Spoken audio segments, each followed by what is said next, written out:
कृष्ण राधा कृष्ण कृष्ण राधा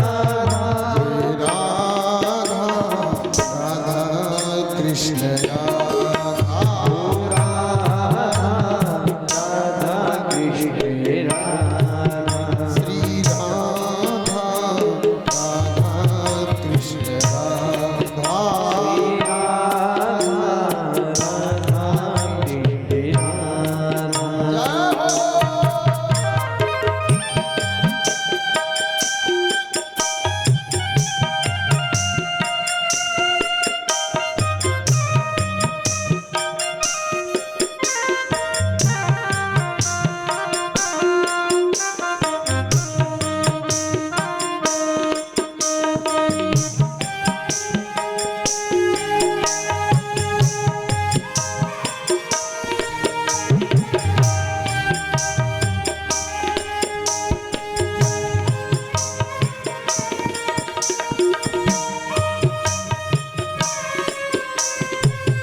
बोल राधा रानी सरकार की जय, राधा रमण लाल की जय, श्री राधा वल्लभ लाल की जय, श्री हनुमानजू महाराज की जय।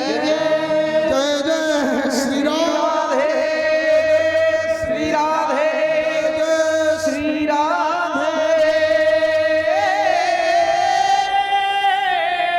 श्याम।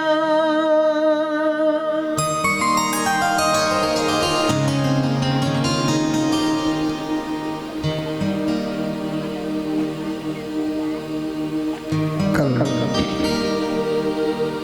इको कम, आवाज कम, इको थोड़ा सा देना बस, नाम के लिए वॉइस खोलो, वहीं बैठे।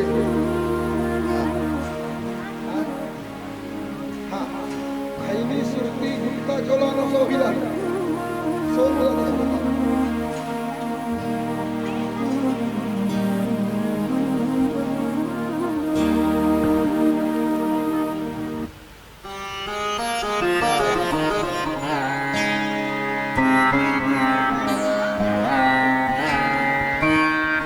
कल हम लोगों ने बड़े प्रेम से श्रवण किया, मेरे गोविंद ने उत्तरा के गर्भ की रक्षा किया।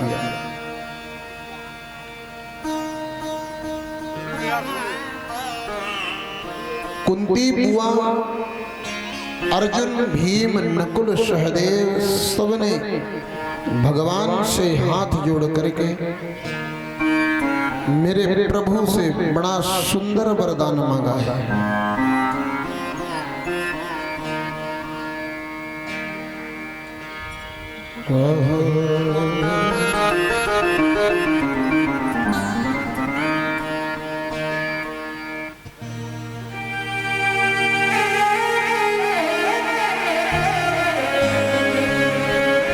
इन सब को वरदान दे करके भगवान मेरे आज हस्तिनापुर से द्वारिकापुरी की विदाई लेते हैं।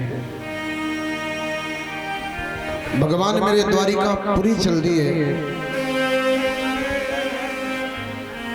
द्वारिकापुरी जाने के पश्चात भगवान के उत्तरा के गर्भ में जो शिशु पल रहा था, उस बालक का जन्म होता है, उस शिशु का जन्म होता है। जन्म लेते ही वह बालक भगवान की प्रतीक्षा में जन्म लिया और उठ करके बैठ गया, चारों ओर देखने लगा। जिसने मेरी गर्भ में रक्षा किया है वो दिख नहीं रहा, वो कहाँ है? में रक्षा किया जिसने भगवान ने गर्भ में रक्षा किया वो दिख नहीं रहा। परीक्षित का जन्म हुआ, उत्तरा का बालक जन्म लिया, जन्म लेते ही रोया नहीं, उठ करके बैठ गया और बैठ करके चारों ओर देखने लगा। साधारण बालक जब जन्म लेते हैं तो रोते हैं, वह बालक रो नहीं रहा, वह बालक चारों ओर देख रहा है। क्या देख रहा है? कि सब दिख रहे हैं पर वो नहीं दिख रहा जिसने पेट में हमारी रक्षा किया था।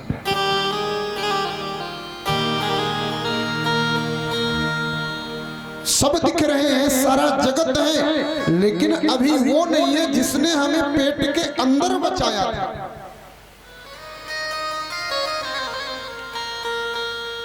चारों ओर देखा, परितः इक्षितः तम परीक्षितः। जो परीक्षित कौन है? जो जन्म लिया और जन्म लेते ही भगवान को खोजने लग जाए, वही परीक्षित है। जिसने जन्म लेते ही भगवान की खोज शुरू कर दिया, वही परीक्षित। चारों ओर देख रहा है, वो नहीं। और कोई इतना दिल से याद करे, भगवान के पास खबर ना पहुंचे, ऐसा हो नहीं सकता। मेरे प्रभु को, मेरे भगवान को पता चल गया कि मुझे स्मरण कर रहा है मेरा भक्त।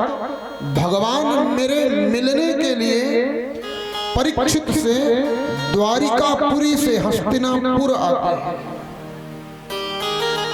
बड़ा आनंद मनाया जा रहा महाराज। राजा परीक्षित के जन्म की खूब बधाइयां गम रही हैं, बाजे बज रहे हैं। बड़े बड़े ब्राह्मण लोग आए, आचार्य लोग आए और उन आचार्यों ने परीक्षित की कुंडली लिखा। ज्योतिषाचार्य आए हैं, कुंडली लिखे, कुंडली लिख करके फलादेश करते हैं। यह बालक मर्यादा पुरुषोत्तम भगवान राम की तरह धर्म की रक्षा करने वाला होगा, अपने दादा अर्जुन की तरह वीर होगा। महाराज धर्मराज युधिष्ठिर की तरह सत्य प्रतिज्ञ होगा, अपने दादा कर्ण की तरह दानी होगा। इन सब होने के बाद भी इसकी कुंडली में एक दोष है और उस दोष के कारण इस बालक की मृत्यु सर्प के काटने से होगी, ऐसा इसकी कुंडली में लिखा है। इसकी मृत्यु सर्प के काटने से होगी। सबने कुंडली लिखा, कुंडली का फलादेश किया आचार्य जनों ने, ब्राह्मणों ने। सबने कुंडली सुना, मन में दुख था, फिर भी भगवान की मर्जी के सामने किसी की मर्जी नहीं चलती है। सबने यह समझ करके उसे स्वीकार कर लिया।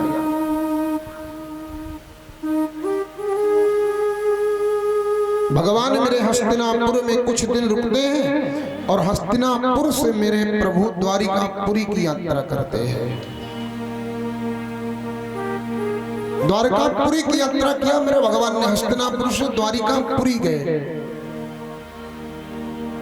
आज जब द्वारिकापुरी जाने के लिए तैयार हुए ना, तो स्वयं अर्जुन भगवान को विदा करने के लिए जाते हैं। अर्जुन मेरे प्रभु को विदा करने के लिए जाते हैं।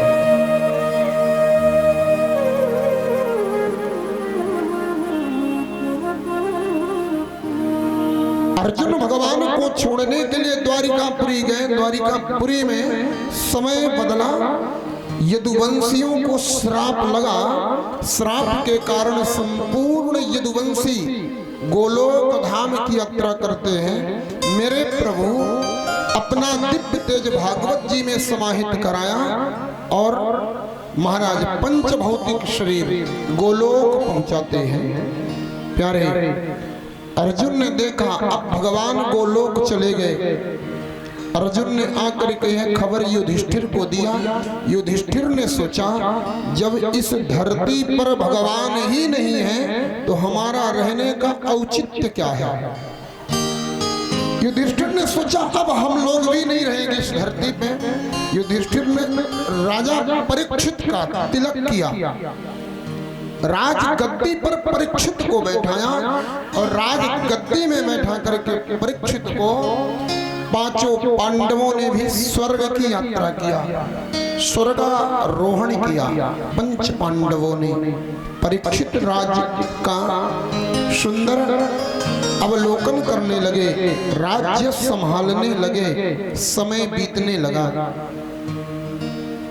एक दिन की बात है, धर्मात्मा परीक्षित घोड़े पर सवार हुए और घोड़े पर सवार होकर के धनुष बाण लिया और आखेट के लिए वन प्रदेश की यात्रा करते हैं।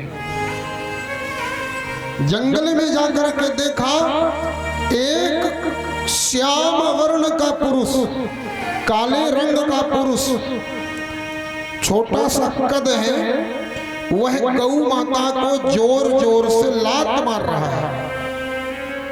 राजा परीक्षित से देखा नहीं गया, घोड़े से कूद करके उस पुरुष को भगवान राजा परीक्षित ने पकड़ लिया।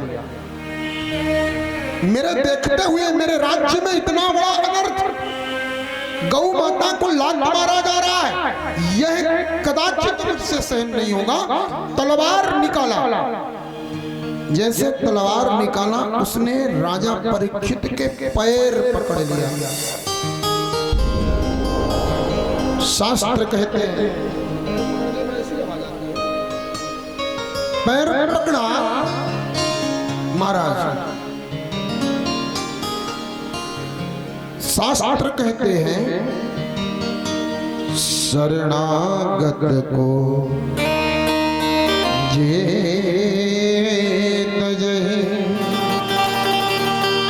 हित अनहित अनुमान।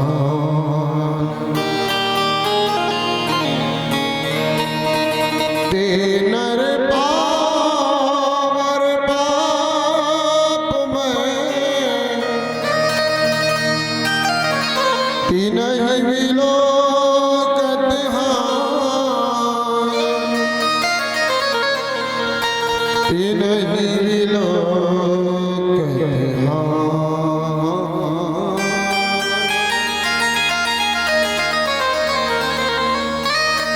जो मनुष्य शरण में आए हुए की रक्षा नहीं करता वह मनुष्य पापमय है, पापी है।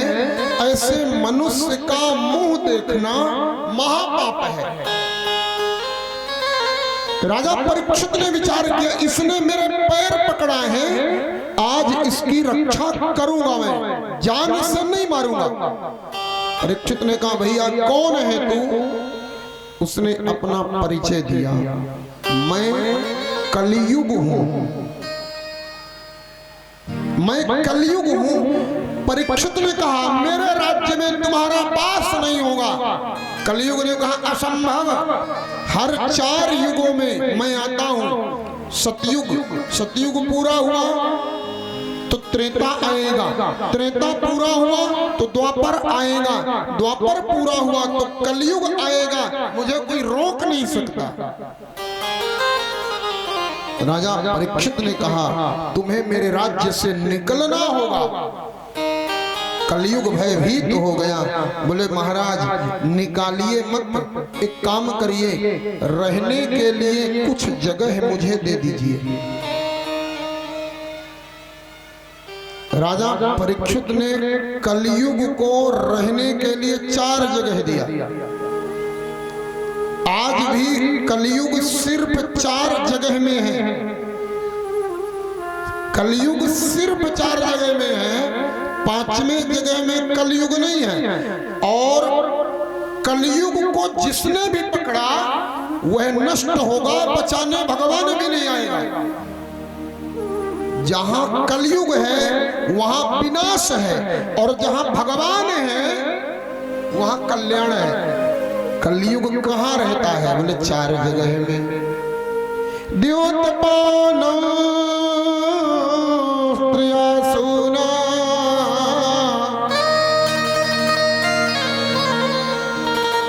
यद्रा धर्म चतुर्विध।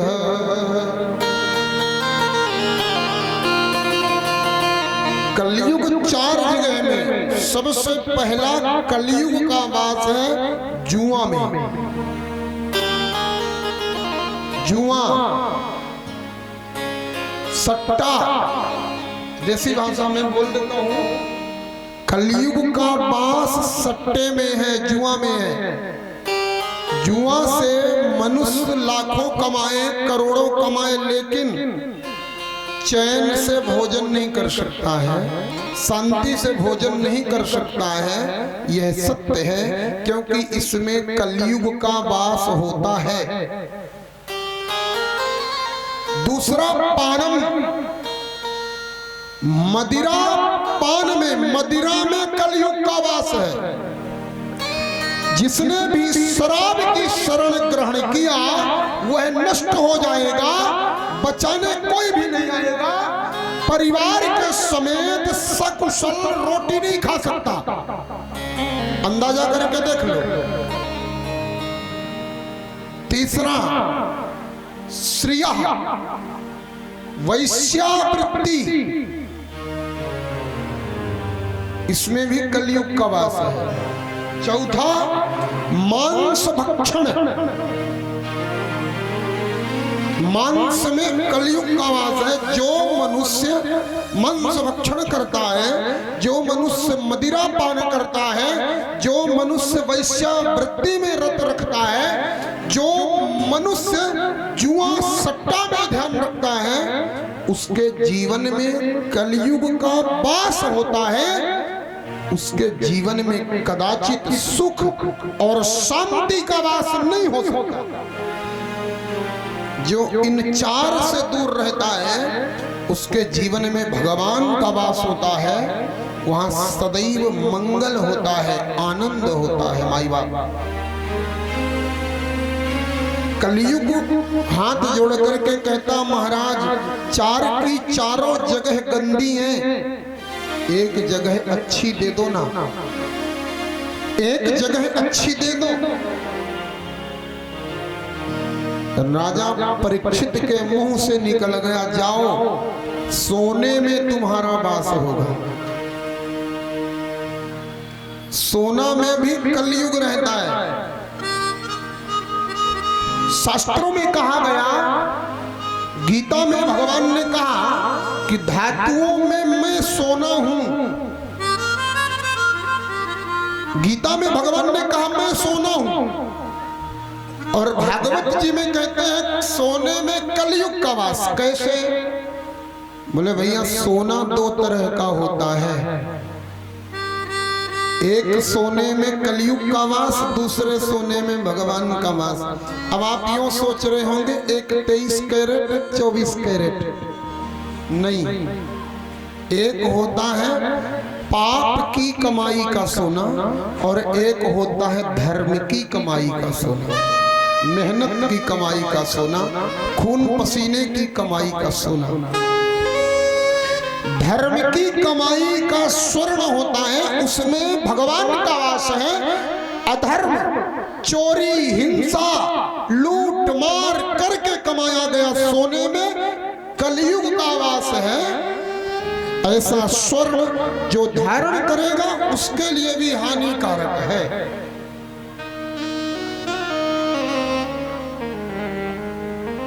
इतना कहा, कलयुग कूदा और कूद करके राजा परीक्षित के सिर में बैठ गया। क्यों? राजा परीक्षित के सिर पर सोने का मुकुट था। तो क्या राजा परीक्षित का सोने का मुकुट अधर्म का था?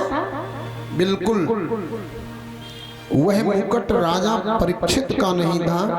वह मुकुट जब भीम ने जरासंध को मारा था, जरासंध को मार करके वह मुकुट लेकर के आया था, राज खजाने में रखा था। आज राजा परीक्षित ने राज खजाने से उसी मुकुट को निकाल करके पहन लिया जो भीम लेकर के आया था।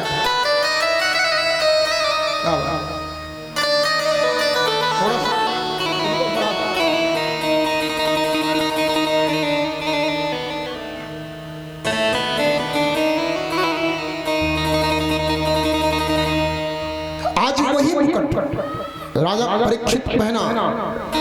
ध्यान रखना, कलयुग सिर में बैठ गया। मानव के जीवन में जब कलयुग आता है तो क्या असर छोड़ता है? सबसे पहले मनुष्य घमंडी हो जाता है, अहंकारी हो जाता है। अहंकार आया मतलब कलयुग आ गया। सच को सच स्वीकार न करना ही कलयुग का दोष है। कलयुग जब भी आएगा तो अहंकार के साथ आएगा। राजा परीक्षित तुरंत अहंकारी हो गए।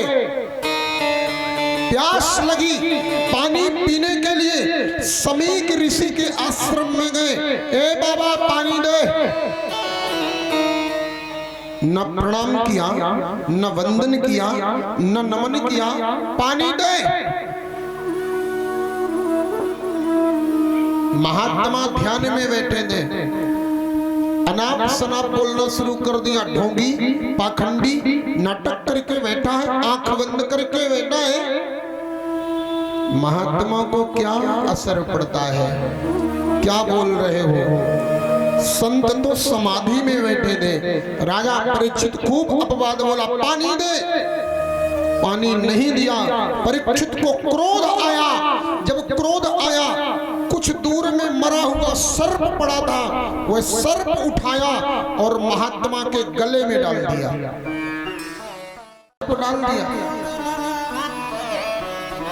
मरा हुआ सर्प डाला, महात्मा को कोई असर नहीं पड़ा। लेकिन ध्यान रखना, महात्मा के पुत्र का नाम था श्रृंगी ऋषि। श्रृंगी ऋषि कौशिकी नदी में स्नान कर रहे थे। दौड़े दौड़े दो संतों ने बताया, महात्मा महात्मा गजब हो गया, आपके पिता के गले में मरा हुआ सर्प डाल दिया। कौन? बोले राजा परीक्षित कौशिकी नदी पर थे। एक अंजलि जल उठाया, कौशिक्या पुष्पशंबाकवज्रम विसर्जः इतलंघित मर्यादः तत्का सप्तमे हनि। जिसने भी मेरे पिता का अपमान किया है, मेरे पिता का गले में मरा हुआ सांप डाला है, मैं श्राप देता हूं, आज के 7वें दिन उसकी मृत्यु तक्षक नाम के सर्प के काटने से होगी। ये मेरा श्राप है। श्रृंगी ऋषि ने श्राप दे दिया। कौन से क्या उपसुकृष्य वज्रम विसर्जः इतलंघित मर्यादा तक्षका सप्तमे। श्राप दिया। श्राप दे करके आश्रम आए। पिता के गले से मरा हुआ सर्प निकाला। सर्प निकाल करके रोने लग गए। समाधि टूट गई। बेटा क्यों रो रहे हो? पिताजी, आपके गले में राजा परीक्षित ने मरा हुआ सांप डाला है। महात्मा ने कहा, जो राजा रोटी देता है, जो राजा पानी देता है, जो राजा रहने के लिए जमीन देता है, उस राजा से अगर एक बार गलती हो जाए ना, तो राजा को क्षमा कर देना चाहिए। क्षमा कर दो। अरे साधु तो ऐसा चाहिए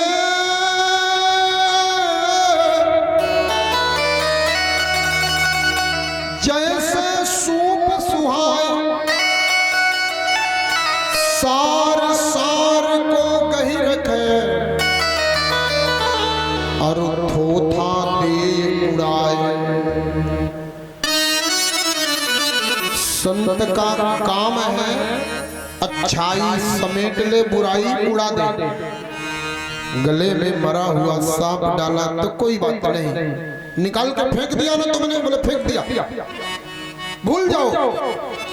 बोले भूल का जाए, हमने तो श्राप दे दिया। 7 दिन के अंदर राजा परीक्षित को तक्षक सर्प डसेगा। आपने अपराध किया है, श्राप नहीं देना था। तुरंत 2 महात्मा बुलाया, जाओ राजा परीक्षित को जानकारी दे दो कि तुम 7 दिन में मरने वाले हो, बता दो।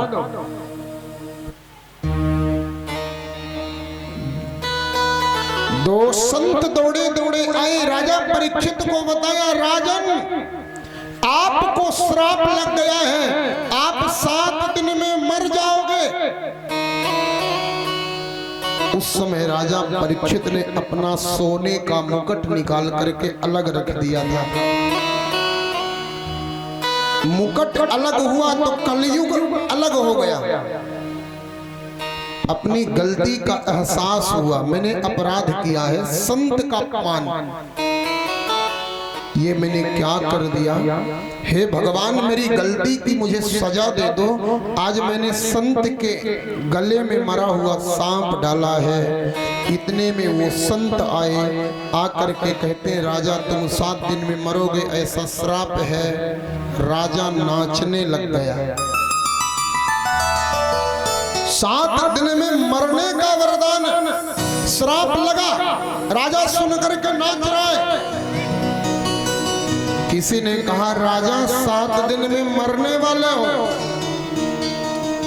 बोले दुनिया में ऐसा कोई पैदा नहीं हुआ जो सीना ठोक के कहे कि मैं कल तक जिंदा रहूंगा। यहां बैठे हैं, नीचे उतरेंगे, सीढ़ी से पैर फिसलेगा, इतने में ही काम हो जाए, कोई ठिकाना नहीं। इस व्यासपीठ में बैठे हैं, नीचे तक उतरने की गारंटी नहीं है। राजा परीक्षित कहता है 7 दिन तक यमराज भी मेरा कुछ नहीं बिगाड़ सकता। ये श्राप नहीं, ये वरदान है। भगवान ने मेरे को 7 दिन का मौका दिया है। 7 दिन में अपना जीवन संभाल लो।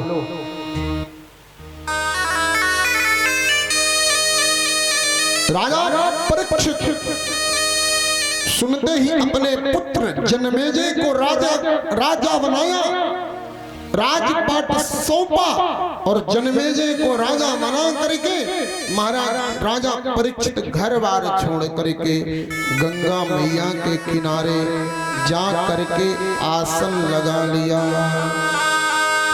बड़े बड़े संत आए, महर्षि आए। अंत में सुखदेव भगवान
क्या कहा, अजब गजब के दुनिया वाले, अजब गजब के दुनिया वाले, अजब गजब तेरी दुनिया वाले, अजब गजब के दुनिया वाले, मुख के गोरे मन के काले, मुख के गोरे मन के काले, मुख के गोरे मन के काले, मुख के गोरे मन के काले।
चुका हूँ जग जालों में, भटक चुका हूँ जग जालों में, भटक चुका।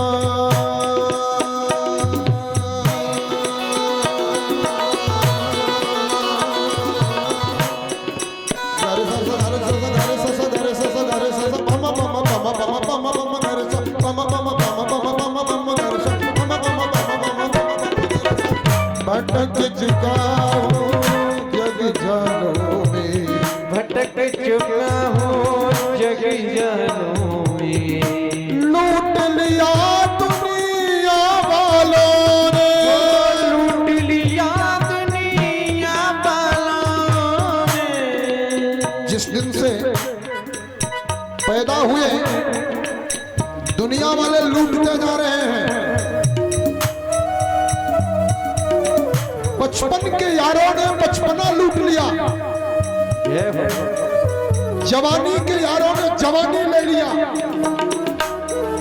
बुढ़ापा आ गया, कोई नजदीक में बैठने नहीं आएगा, कोई पास नहीं आएगा। दुनिया ने सिर्फ लूटा, बचपना बचपने ने लूट लिया, जवानी जवानों ने लूट लिया। बुढ़ापे में लोग अब माल लूटने को तैयार बैठे हैं। भटक चुका हूँ जग जालों में, भटक चुका हूँ जग जालों में। लूट लिया दुनिया वालों ने, लूट लिया दुनिया वालों ने। ओ मेरा इनसे छुड़ा दो साथ, ओ मेरा इनसे छुड़ा दो साथ, ओ मेरी हरि से करा दो बात, ओ मेरी हर से करा दो बात। गुरुवर दया करो सतगुरु दया करो, ओ गुरुवर दया करो। हरि से करा दो बात, गुरुवर दया करो, सतगुरु दया करो, गुरु दया सतगुरु दया करो, गुरु दया करो, सतगुरु दया करो, गुरु दया करो, सतगुरु दया करो। दया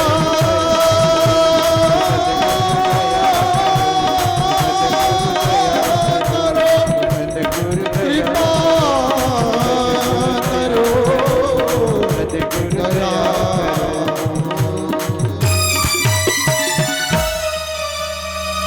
ओ मेरे जीने के दिन है साथ, हो सतगुरु दया करो। अजब गजब तेरी दुनिया वाले, मुख के गोरे मन के काले, मुख के गोरे मन के काले। मेरा इनसे छुड़ा दो साथ, हो मेरी हरि से करा दो मुलाकात, गुरुवर दया करो। बोल सदगुरु दीन दयाल की, की जय, श्री सुखदेव भगवान की। जय। एक बार प्रेम से बोलिए श्री राधे, श्री राधे, श्री राधे। श्री राधे।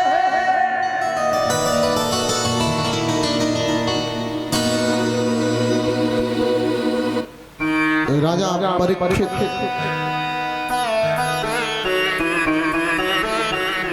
गंगा मैया के किनारे गए, जाकर के आसन लगाया। सुखदेव जी आए, सुखदेव जी से ये नहीं कहा कि मैं 7 दिन में मर जाऊंगा, ऐसी कोई दवाई बताओ ना, ऐसी कोई जड़ी बूटी बताओ कि हम महाराज मरे नहीं 7 दिन में। ये नहीं कहा। क्या कहा?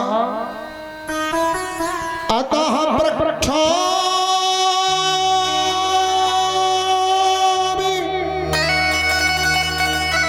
संसिद्धि योगिनाम परमं गुरु पुरुषस्य यद् कार्यं म्रियमाणस्य सर्वथा। एक बहुत बड़ी बात बताएं, जितने लोग यहाँ बैठे हैं सब हमारे समेत सब 7 दिन में मर जाएंगे सब। कोई रविवार को मरेगा, कोई सोमवार को, कोई मंगलवार को, कोई बुधवार को, कोई गुरुवार को, कोई शुक्रवार को, कोई शनिवार को। किसी के मरने के लिए 8वां दिन नहीं बनेगा। सबको 7 दिन में मरना है, तुमको भी हमको भी। करना क्या चाहिए? बोले जो राजा परीक्षित ने किया वही हमको भी करना चाहिए। ये तो फाइनल है। अस्योर अष्टथ। मानव के जीवन का सिर्फ एक ही निश्चय है, वो मृत्यु। दूसरा कोई सत्य नहीं है। अपन लोग गरीब पैदा हुए, बड़े आदमी बनेंगे ये पक्का नहीं है। धनवान पैदा हुए, बाद में गरीब हो जाएंगे ये भी पक्का नहीं है। लेकिन एक दिन मरेंगे ये बिल्कुल पक्का है, इसे कोई मिटा नहीं सकता। आया है सो जाएगा, राजा रंक फकीर एक सिंहासन चढ़ी चला, एक बंधा जंजीर। जातस्य ही ध्रुवो मृत्यु। जो पैदा हुआ उसके जीवन का एक ही सत्य है, मरना। मरना पड़ेगा, तो करना क्या चाहिए? यही पूछते हैं राजा परीक्षित। जिस मनुष्य को ये पता चल जाए कि हम मर जाएंगे, वो क्या करे? उसे क्या करना चाहिए? पुरुषस्य यत् कार्यं म्रियमाणस्य सर्वथा। बड़ा सुंदर बात बताया है, ध्यान से सुनना। क्या करना चाहिए? जितासनो जित श्वासो जित संगो जितेन्द्रिया स्थूले भगवते रूप मनः संधारये।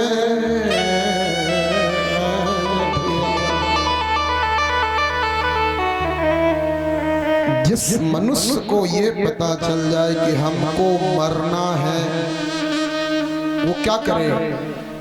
बोले जितासनो। ध्यान से सुनिएगा माई बाप। तस्मात् भारत सर्वात्मा भगवान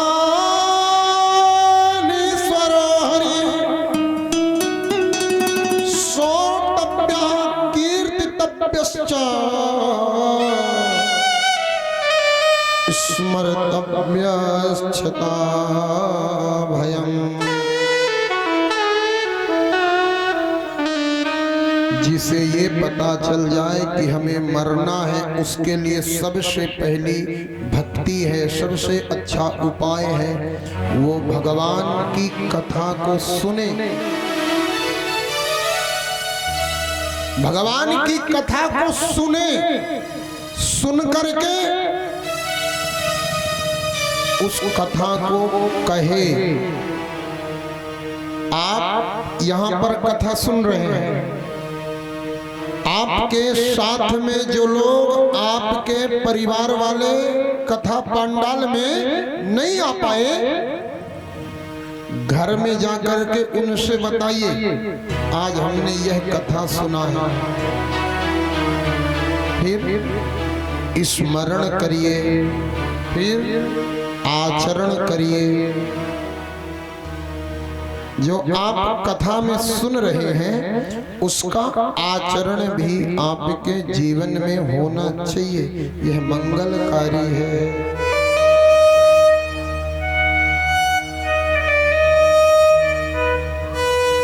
जीवन की गति को, जीवन की परिचर्या को बदल दीजिए। बुढ़ापे का इंतजार मत करिए, आज से ही भजन करना प्रारंभ कर दीजिए। बूढ़े होंगे पक्का है क्या? बुढ़ापा आएगा पक्का है का पता बीचे में टपक जाए। अब बुढ़ापे में भजन होता है?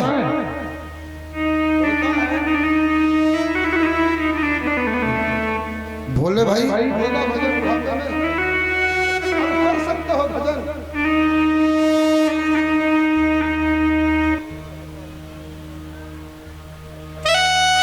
बुढ़ापे में भजन नहीं होगा।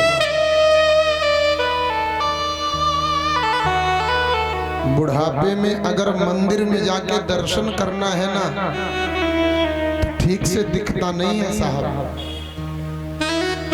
भगवान की कथा में ला करके किसी बूढ़े आदमी को बैठा दो तो महाराज जी बोलेंगे बालाजी महाराज की जय। दादा घर में बोलेगा महाराज तो लाला की जय बोल रहा था।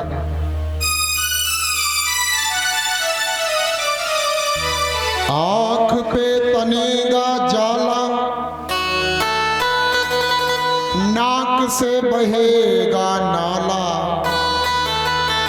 लाठी से पड़ेगा पाला तन के जिंदगानी में, खड़े खड़े वस्त्रन में करोगे मल मूत्र त्याग, और पड़े पड़े थूकते रहोगे पी खटिया के नीचे।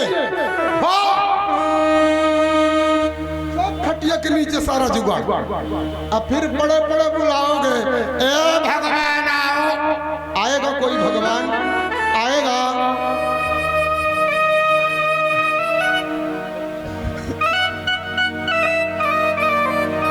जिस गंदगी में आपकी बहू आती है ना, ऐसे आपका बेटा ऐसे आता है, वहां पर भगवान आएगा? नहीं आएगा। जितना काम होता है ना, जितना प्रोसीजर है, सब खड़े खड़े होगा। सब खड़े खड़े। हाथ से पानी उठाओगे, मुंह में लाना चाहोगे तो पानी मुंह तक नहीं आएगा।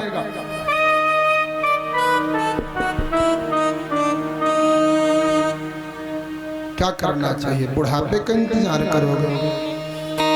आज से भजन कर लो, कल का कोई भरोसा नहीं, कल क्या होगा। और जिसने जवानी को नहीं सुधारा ना, उसका बुढ़ापा नहीं सुधर सकता। जवानी को सुधार लो, बुढ़ापा अपने आप सुधर जाएगा। जवानी नहीं सुधारोगे तो बुढ़ापा नहीं सुधरेगा।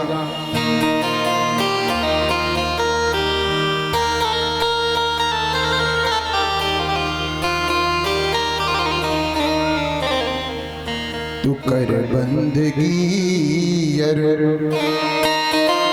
बड़ा प्यारा भजन है। अरे चली जा रही है उम्र धीरे धीरे, उम्र धीरे धीरे, तू कर बंदगी हर भजन धीरे धीरे। रही है उम्र धीरे धीरे, उम्र धीरे धीरे, तू कर बंदगी और यतन धीरे धीरे।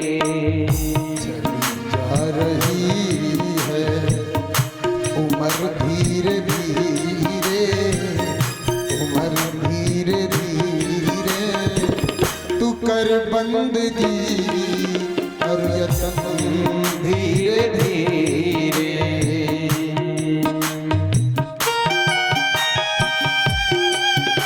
तालियां बजनी चाहिए।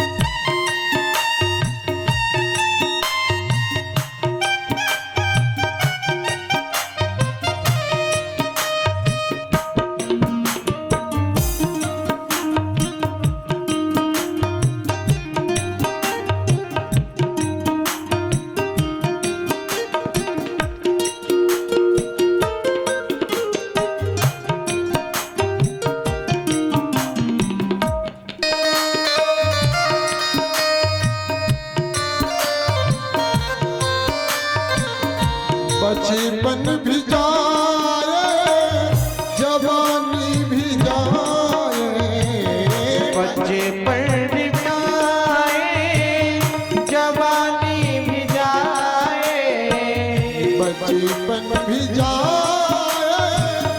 जवानी भी जाए, बचपन भी जाए जवानी भी जाए, बुढ़ापे का होगा असर धीरे धीरे, बुढ़ापे का होगा असर धीरे धीरे।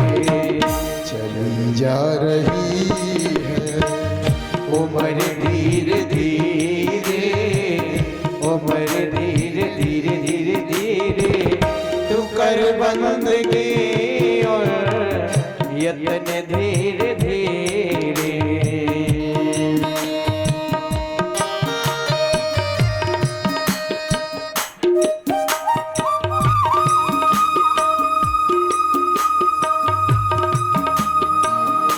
श्री हरि।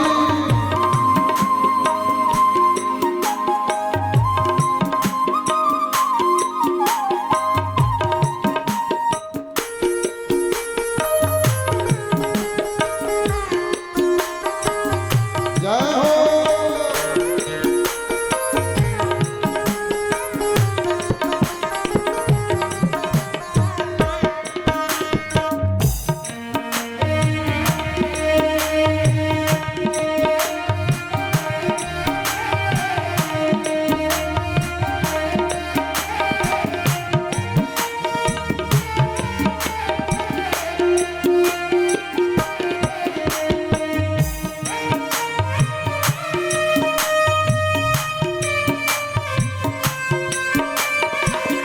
तेरे हाथ पैरों में बल न रहेगा, तेरे हाथ पैरों में बल ना रहेगा, तेरे हाथ पैरों में बल न रहेगा, ओ तेरे हाथ पैरों में बल ना रहेगा, झुकेगी तुम्हारी कमर धीरे धीरे, झुकेगी तुम्हारी कमर धीरे धीरे। धीरे धीरे चली जा रही है उम्र धीरे धीरे, उम्र धीरे धीरे, तू कर बंदगी और यतन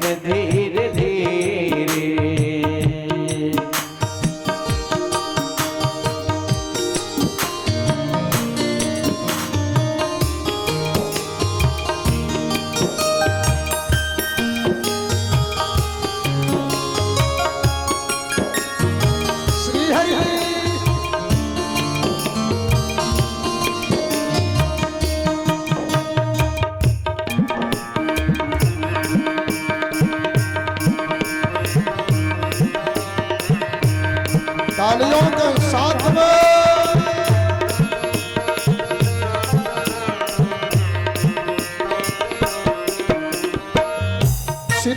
अंग होंगे एक दिन तुम्हारे, शिथिल अंग होंगे एक दिन तुम्हारे, शिथिल अंग होंगे एक दिन तुम्हारे, शिथिल अंग होंगे एक दिन तुम्हारे, एक दिन तुम्हारी। तेरी मंद होगी नजर धीरे धीरे, नजर धीरे धीरे, तू कर बंदगी भजन धीरे धीरे, तू कर बंदगी और यतन धीरे धीरे। चली जा रही है उम्र धीरे धीरे, उम्र धीरे धीरे, तू कर बंदगी और यतन धीरे श्री धीरे। हरिदास।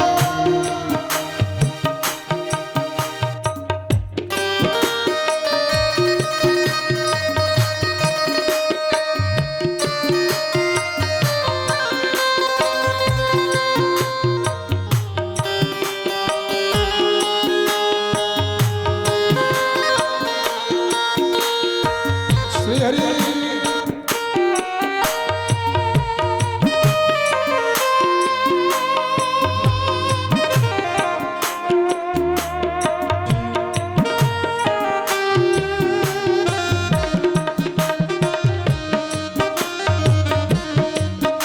ताली सेवा करते हुए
सुमिरन हरि का तू निस दिन किए जा, सुमिरन हरि का तू निस दिन किए जा, सुमिरन हरि का तू निस दिन किए जा, सुमिरन हरि का तू निस दिन करे जा, निस दिन करेगा निस दिन करे जा। तो मिल जाए तुझे सजन धीरे धीरे, ओ सजन धीरे धीरे, कर बंदगी और यतन धीरे धीरे। जा रही है उम्र धीरे धीरे, उम्र धीरे धीरे, तू कर बंदगी यतन धीरे धीरे। जा रही है उम्र धीरे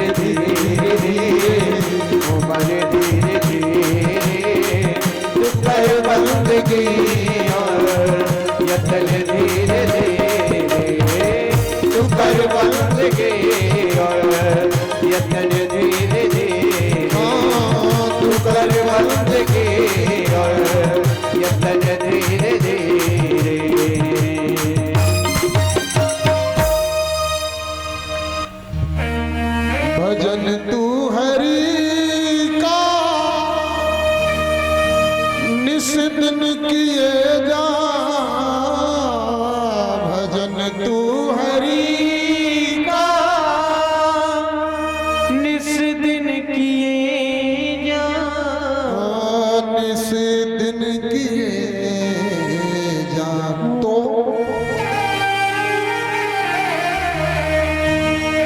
मिल जाए तुझे को। अरे सजन धीरे धीरे, ओ सजन धीरे धीरे, तू कर बंदगी अरे यतन धीरे धीरे।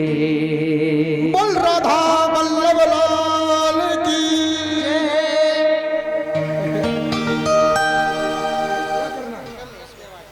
इसको चालू करवाओ और क्या करने वाले हो तुम तो हो।